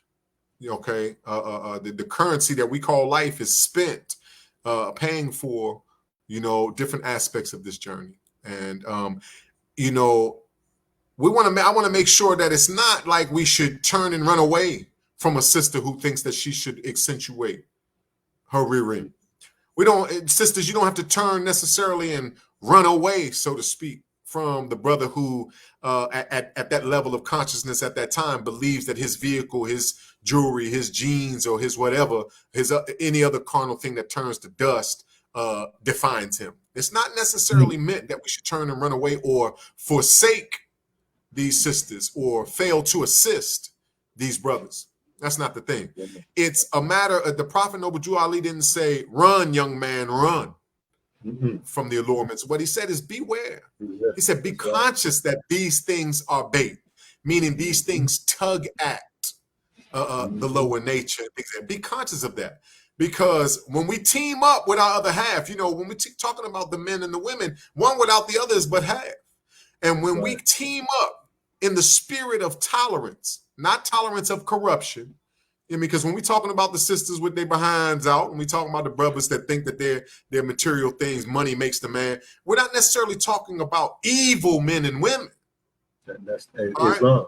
maybe a lack of understanding. So a recognition of these character traits or these slight, and I'll use these character defects and things, that these misunderstandings. Recognition of these misunderstandings is not a sign or symbol or a green light that says speed off. Okay, but it says beware. You know what I mean? Remain disciplined, because when we come and we meet up with one another at our levels of understanding, we offer to one another food for thought. And before you know it, we start to exercise our influence over one another. And if the concern is righteousness, meaning if the concern is to do what is right, if the concern is to have a better understanding of what is right, if the concern is to understand the ordinance and what has been ordained by our Father God Allah, aka prophecy, okay, ultimately, if the concern is how do I do what it takes to be considered functioning, functionable and functioning in accord with the will of Allah, which translates as being a beautiful creation. All right. If this is the concern, if this becomes the concern, you can assist one another in breaking the chains that bind you to not only the lower self, but to moving according to the influences of the lower self. Because even prophets have found themselves by many chains bound down to the carnal nature. That's right. But they refuse to move according to it. Okay, so let's make sure we understand that the men of our nation and the women of our nation, we all have, things that we need to work on. We all have, we all are showing character at certain times that could stand a little tune-up. But the thing is, we're speaking to those who fall prey to the character defects, who are not conscious of these things. And then these character defects serve as pitfalls that get in the way of your mission of being a missionary, of being a torchbearer and things of that nature, of being a part of the prophecy, okay, of being a part of the solution. When the prophet is said to have given prophecies and it seems like there was some doom within it or something, he's not telling you something because he wanted you to be afraid necessarily, but that you might consider, how can I be a solution? You see what I mean? How can I be of assistance? How can I show that I am a friend of humanity? And so I just want to make sure that it's understood that indeed we will run into people that have certain types of beliefs where we that we don't share. This is called separating in the world. But one of the things we have to do is remember the relation that binds us to love and unity. Okay, and when we do that, when that even becomes a concern, why not concern yourself with being in the right? Why not? That's not a sucker trait. That's not a soft trait. That's not a weak trait. Islam. Okay? Right. It's called discipline. Discipline takes more strength than to be undisciplined. Mm-hmm. Not to show hatred for your brother when he has shown you disrespect takes more strength than to just pop off and get radical, despite popular belief. So let's make sure we understand this, that when we're talking about unlocking the key to prophecy, it has a lot to do with recognizing the pitfalls that get in the way of us bringing forth prophecy, and recognizing the things that plague our people. Ultimately, we refer to it in our nation as the Negro problem. Because if man knew that he and Allah were one, if he truly knew it, not if somebody shared the idea with him and he or she just parakeets that upon questioning, but truly knows it within your soul. Okay, if we knew this, we would do this. Okay, Islam. You just spoke about that chapter 20. Beware, young man. Beware. He say the allurements of wantonness, and let not the harlot tempt thee to do what? Excess in her excess. Okay, that's right. Because he didn't say let not the harlot tempt thee to be attracted to her. He said to excess in her delights. It's important for us to note that when the Prophet Noble Ali uses that, when the author used that term harlot, that it was not just talking about a woman. It's talking about the world in general. Islam. We have a tool in the workshop of the mind that helps us keep things within the bounds of righteousness. Because when our passions and our desires stray outside of the bounds of righteousness, we get in trouble.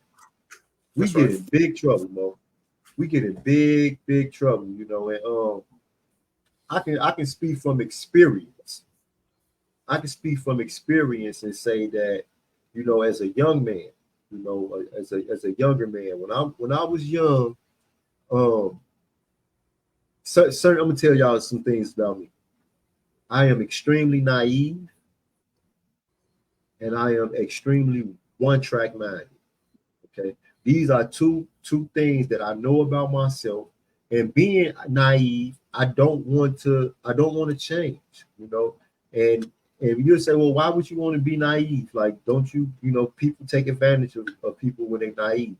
And I say, well, I'm protected. And with that being the case, I don't want to ever stop believing in people. Now, with that being the case, when I was a youngster growing up, being one-track minded, always being on whatever it was that I was on, being focused on my goal or my objective at the time, whatever it was, I would not notice a lot of times if a girl was trying to get my attention or something like that. I wouldn't notice. The only way that I would notice is if I seen something in that female that was in relation to what I was on. I had to see something that was naturally attractive to me. Okay. And if I didn't stop and just look at a woman and be like, man, she bad or she pretty. If I just was, just focused on going this way, when I was selling dope, I'm focusing on getting money. When I was going to school, I'm focusing on keeping my grades up. Whatever it was, I was focused on. I'm going to tell, and I'm going to say it again, because the social media, the things you see when you scroll down some of these timelines,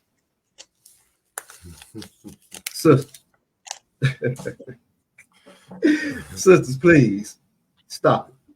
All right. I mean, now unless let me ask you that's the type of attention you want. You know what I would like more, to be totally honest with you, because ain't nothing new under the sun. You know what I mean? This is what I would like to know though, and brothers too, right? I would love this when you post whatever it is that you post. State your intentions. Yeah. Yes.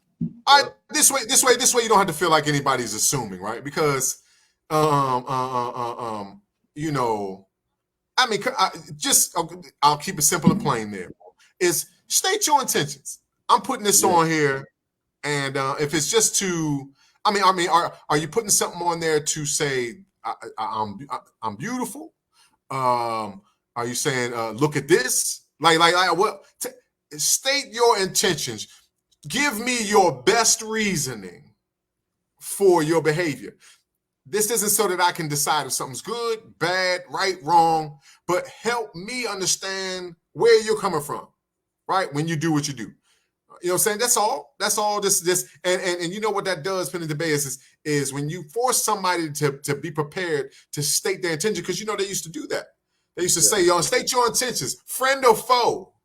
Are you a friend of Allah or a foe of Allah? Because if you're a friend of my lower self, you're a foe to Allah. So friend or foe, you know what I mean? Since I and Allah are one, are you a friend or a foe? Are you trying to bait me to bring out my God qualities, or you want something a little bit lower in vibration? Like, what are you trying to do? Brothers, when you jump on there and you flash all that, presumably money, because I don't even know. I looked on Amazon. And they're selling props now. You know that. Now we can buy a whole bunch of fake money and so okay, whatever. You know what I'm saying? If you've got money, if you've got the money to buy fake money, you got more money than me, brother. Okay, so you're doing your thing. But my thing is, I saw a brother on one of the feeds. And if that brother is watching, or anybody knows who this brother is, and they happen to say, "Hey man, the brother was talking about you, brother," I mean, no disrespect. Right. I just really want to try to understand this. Okay, I saw a brother on the feed the other day, and he had on 2 different vests. I'm talking about these vests look like they was heavy, Mo. He was leaning back in the recliner, and I couldn't help but to say to myself, that's probably the weight of the vest. Because he knocked him on it. And I mean, if you whatever you shoot, it ain't getting through that. But this is what's crazy. He had on 2 vests, barefaced it, with a firearm. You know what I'm saying? I'm trying to keep this as proper. With a firearm sitting next to him in the recliner, and I'm talking about this firearm. Look, I don't want no work. Okay, Yeah. Got that. With a firearm sitting next to him and wads of money sitting on his lap, and he was saying something to the effect of, "Yeah, you niggas, you know what I'm saying, and you niggas." And I don't know. That's all I get. And this is my rendition of the brother. And then he said something like this. You know what I'm saying? So y'all gonna have to aim for the head. And he didn't have a helmet on or nothing, right? But my point is this: state your intent. What are you doing? What is what next? Right? Where is the saving power? Where is the saving power? That's what we got to understand something. Your life force is not your own. Force is the will of Allah. So the life force that you're spending on each and every one of your single solitary movements, that's not your money.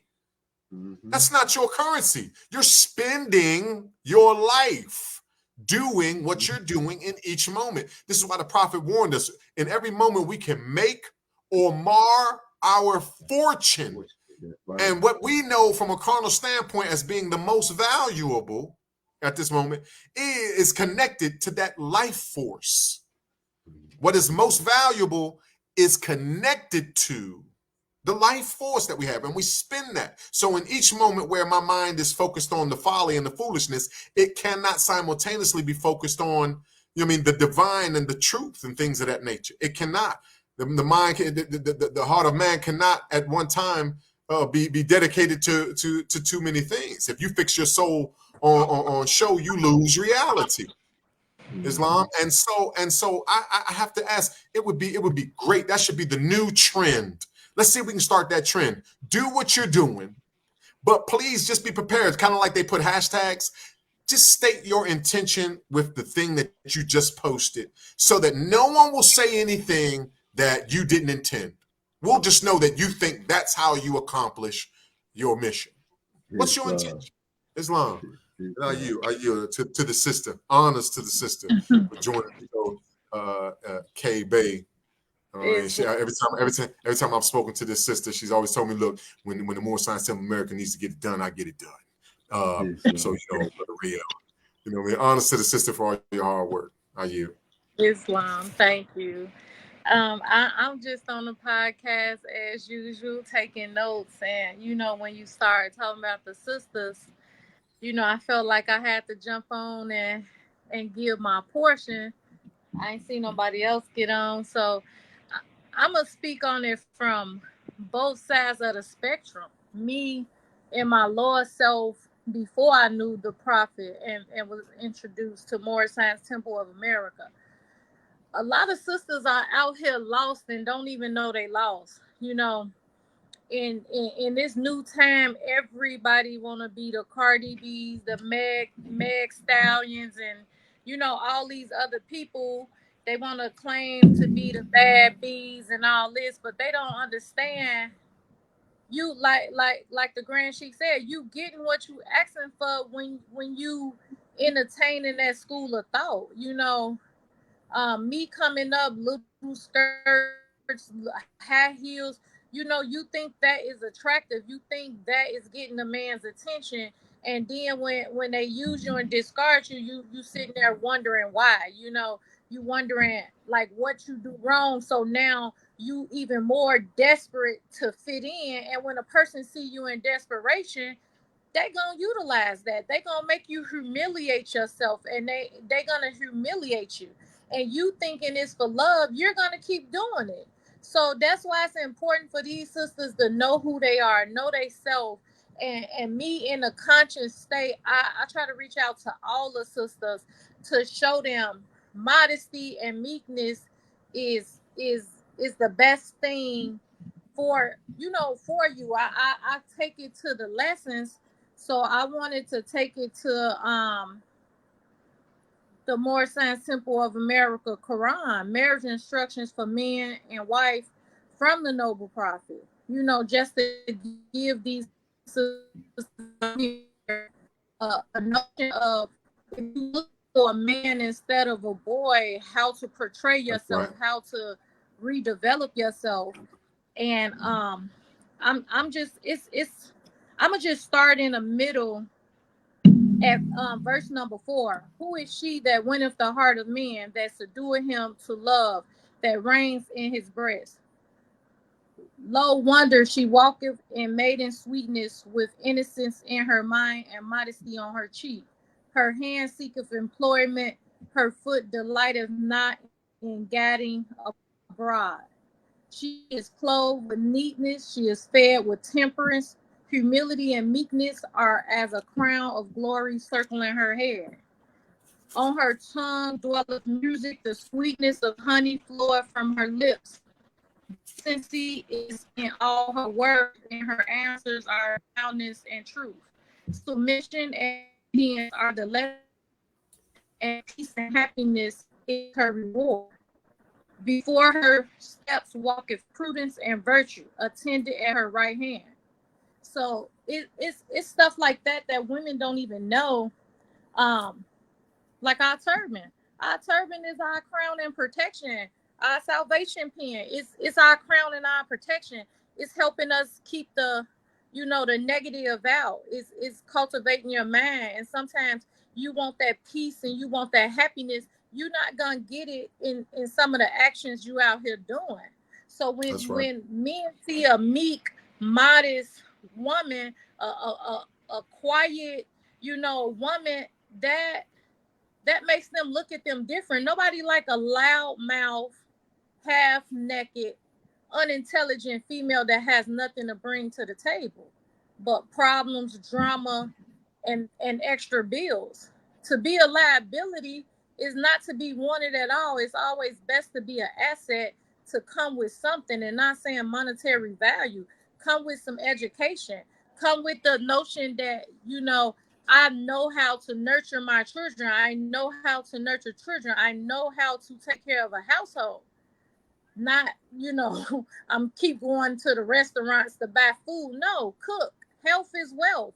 And it's just some of those things that today's sisters, they don't understand it, or they don't get it, because they living in a superficial world. They living in this social media, trying to keep up with the Joneses, when they know, that causes misery. So thank God for the prophet, and how he set the women in a Moorish temple to be meek, modest, and obedient. And I yield. Islam. I want to speak to that, right? Islam, praise Allah, honest to you for that measure, right? Because there's a prophecy concerning that. All right. It says, my people are destroyed for a lack of knowledge. And what you just spoke to is a lack of knowledge of those things that are good and healthy. A nation, just like an empire, is composed of a group of nations. A nation is composed of a group of families. All right. So these families, however strong and however tightly knit and well ran these households, these families are, that increases the quality and the strength of the nation as a whole. Okay. The health of our people right now, the mental health and the physical health of our people right now, has probably never been this bad in the history of the planet, because we don't know what to eat. We don't know how to eat. And you brought up, running to the restaurant. People who sell you food, only thing they are concerned with is getting you to come back and buy some more. They're not concerned with, how this food will actually impact your health. But when you go into the kitchen and you prepare the food with that in mind, you're going to make the food to taste good, while at the same time, if you're a good Moorish American Muslim, at the same time, it'll be healthy and good for you. You know, so it's Practice these things right here, man, is important. Islam. Islam. No, you go ahead, sister. Please. Another thing I wanted to speak on about real men, you know, we got to understand too, a lot of women don't have an example of what a real man looks like, what a real man does, because we got to think the mothers, the elder mothers now. So the mothers from my generation, they saw the crack era, the dope era, no fathers in the home, so they have no example of what a good man looked like. To me, a good man looked like my 8th grade teacher, who was persistent on telling me the light he saw in me and greatness he saw in me and pushed me to do better, do better, do better. That was a good man to me. I couldn't look at my fathers, my uncles, or none of those type of people to say, oh, this is a good man. No brother, no nothing. Cousins, because what I see as a man is womanizing. You beating on your woman, you cheating on your woman, you having multiple kids by your woman. So that automatically makes a woman insecure because they don't know what to even look for, and they don't even have the tools to even decipher how to fix yourself first before you go looking for something you don't even know what you're looking for. So a lot of women always use the phrase, I'd rather have a half man than no man at all.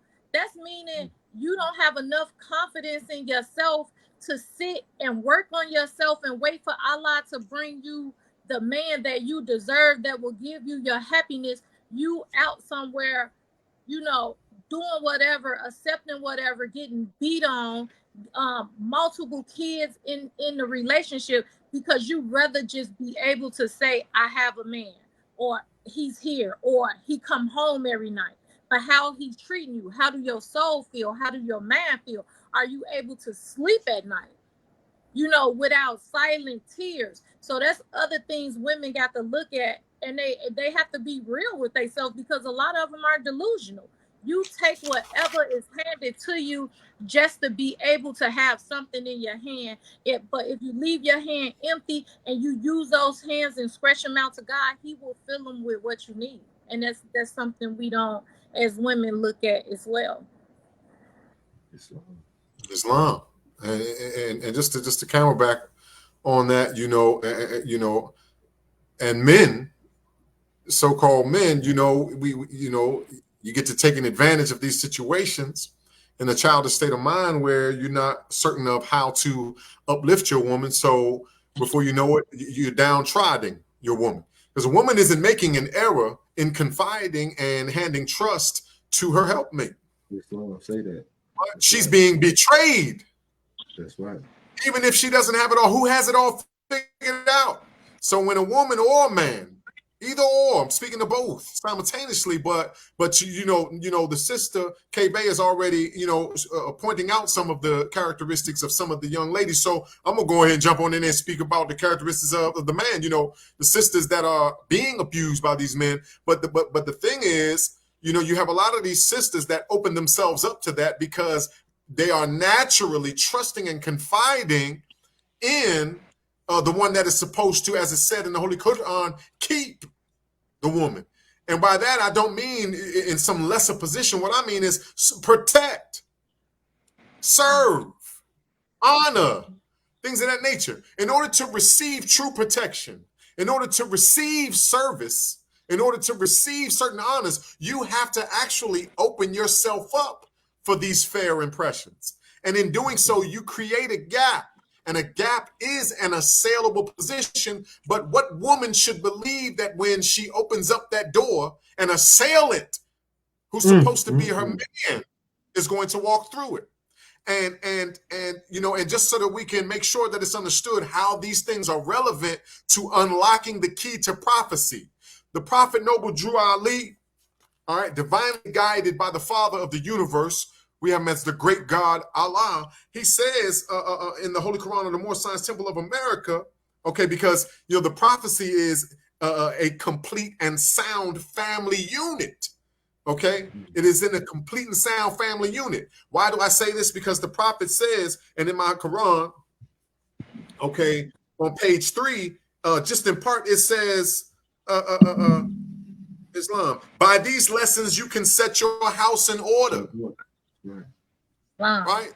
What the sister, and your house is even your mindset, and outside of that mindset, literally your home, and so forth and so on. All right, and as the sister is speaking, we're talking about a dysfunctional unit. We're talking about something that's supposed to be a unit, has the UNI in there, the uni, the one. However, behaving as adversaries and displaying what we call the Ethiopian degree or the division. Listen carefully. Listen carefully for everybody that's listening here. Let's make sure, because sometimes we don't understand, we don't comprehend the inner life too well. So let's make sure we understand something about the inner life, about this division, especially between that which is ordained to be one, like a man and a woman, okay? In your physical body, you have trillions and trillions and trillions and trillions and trillions of cells. Each one of those cells is embedded with an intelligence where it knows its mission, and it understands, it can recognize the other thing, the other cells like itself around it, right? And so it performs in a complete harmony with all of those other cells in the one body. When there is a disruption, a disharmony between the cells, one of the first things that happens is it fails to recognize its mission, its functioning. So what the cell is naturally programmed to do, it's called apoptosis. What it naturally does is it will separate itself, all right, from the bunch. This separation causes a pain signal in the physical body naturally. This pain signal, well, what most of us do with this pain signal, because we've been trained to run to somebody outside of ourselves, is we run down to the doctor. We say we have this pain. They cut into you, take out something from that area. I don't know if it's called a, I forget what the name of that is when they scrape a piece of a tissue or things. Say again. A biopsy. Islam. All praise be to Allah. And so they pull that out and they look at it under the microscope. And when they see that separation, what they call that separation, and investigate this, what that separation is being called, it has been labeled cancer. See, when you lose sight of how you are supposed to be unified and how you are supposed to behave in a harmonious way for the harmonious running of the whole and things of that nature, it naturally is known as cancer. All right, some of us have it as a separation between living things because the law says that all living things are bound by cords. They are actually one. So, when the women are behaving in a certain manner, opening themselves up to these boys, all right, dressed in men's size clothing, okay, and these things are happening, cancer is what's taking place. There's separatism being enacted in that where there should be a union, okay. And so I just want to make sure it's understood that, you know, as this pertains to the prophecies, these lessons in the Moorish Science Temple of America, it is by handling these lessons in the workshop of the mind that you start to learn your role as man and your role as woman, not the finite role, not the roles that have been handed out and have offended our men and women plenty by telling them some sort of finite position.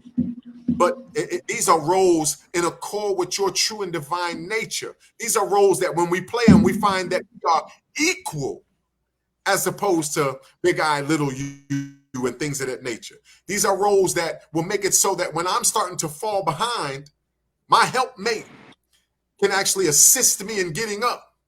Right? These are roles where when my sister is falling behind, my first inclination will not be to forsake her in some shape, form, or fashion. You see what I mean? And so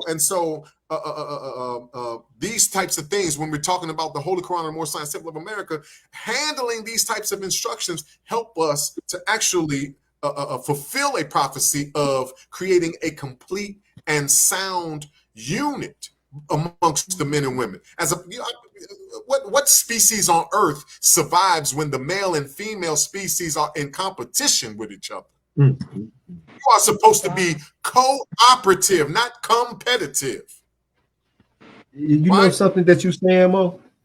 It's not even just that when the male and the female are in competition with each other, but when the citizens of the nation or the members of the organization are in competition with one another. You know, that's that because now there's no unified working towards the unified goal. You know what I mean? Right. The Prophet Noble Ali made it a law. Listen to what he said. Husband, you must support your wife and children. Wife, you must obey your husband, take care of your children, and look after the duties of your household. Sons and daughters must obey father and mother and be industrious and become a part of the uplifting of fallen humanity. That family that lives according to that law cannot go wrong. Islam. They cannot go wrong. Now, I want to show y'all something because we talking about prophecy. Prophecy takes on many forms. Allah speaks to man through man in a still small voice, okay? So someone authored the Bible. Adam, right there in the beginning, Allah gets Adam, places Adam in paradise. He searches for a helpmate for Adam. He creates all these animals and stuff, try to just get Adam some company, okay? It don't work. So Allah puts Adam to sleep. He lays Adam down, he puts him to sleep, and I like to say that he took out of Adam his sweetest dream. He said, because I want to make a helpmate for you, and all the helpmates that I have, the potential helpmates that I have given you thus far, they are not working. So I'm going to go inside of you while you are sleeping, while you are dreaming, and I'm going to take out your sweetest dream, and I'm going to give you that. Okay? The Bible says he took out his rib, and he made him a woman. He told Adam, of all the trees in the garden you can eat, except for this one, the knowledge of good and evil, do not eat from this tree. Okay? It was then communicated to the woman by the husband, ain't that right? He communicated it to his wife. All the instructions that came from Allah, he communicated to his wife. His wife is traveling in the garden freely as she is free to do. She traveling in the garden. She comes across a serpent. Okay? So now the serpent slithers up to her and the serpent tells her, hey, have you tried this tree? And she says, my husband said that Allah said that we're not supposed to eat from that tree. Said that in the day that we eat from that tree that we would die. The serpent said, oh man, no, man. See, your husband been bamboozled. Allah done tricked him. Okay, and now he trying to trick you. I'm telling you, Allah don't want y'all to eat this because Allah knows that in the day that you eat from this tree, you will be like Allah. And then it's communicated to us in the book that she ate from the tree. She ate from the tree. She didn't have the fact that she ate from the tree. She ate from the tree and she ran right back to her husband and told him, hey, listen, I just tried this fruit. Check it out. And what did Adam do? Did Adam respond according to the law that the Prophet Noble Ali gave us? Husband, you must support your wife and children. Did he do that? No. He ate from the doggone tree with her. And when Allah came, now he all ashamed.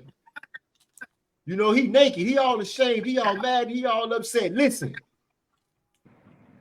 Support your wife and children. Me, if a joker would have did that to mine, I'm gonna be like, hold up, baby. Where he at? Okay.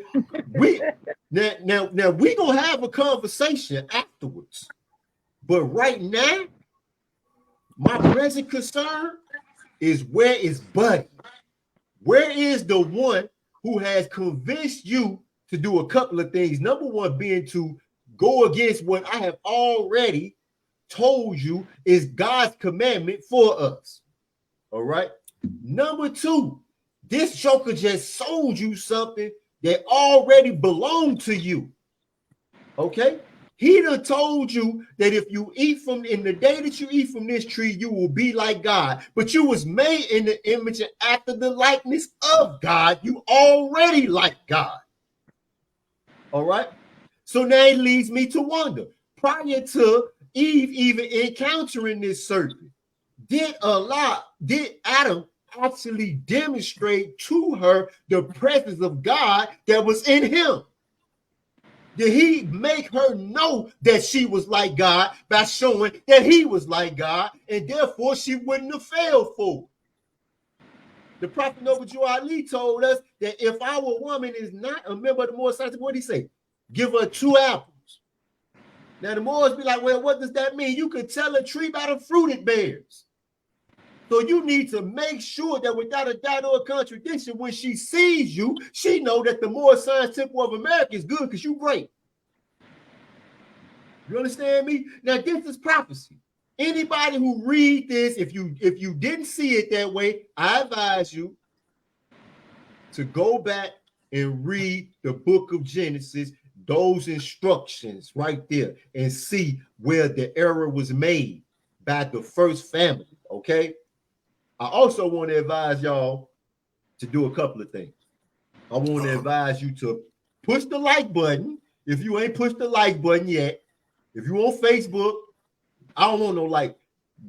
Stop giving me, give me a heart. You know, they say hearts are better than likes on Facebook. So give me a heart. If you on YouTube, click the like button, click the subscribe button, and share it. All right. Let's get this information out, y'all. Now, with that being the case, you know, it was an honor, like it always is, to be on the platform, you know what I mean, communicating, you know, our portions, our measures of understanding these lessons that came, you know, from a divinely prepared Prophet Noble Jew Ali. We are members of the Moorish Science Temple of America. Moorish Science, Islam is our foundation, but the message is universal. You know what I mean? We do not claim to have a monopoly on truth. We do not claim to own God. All right.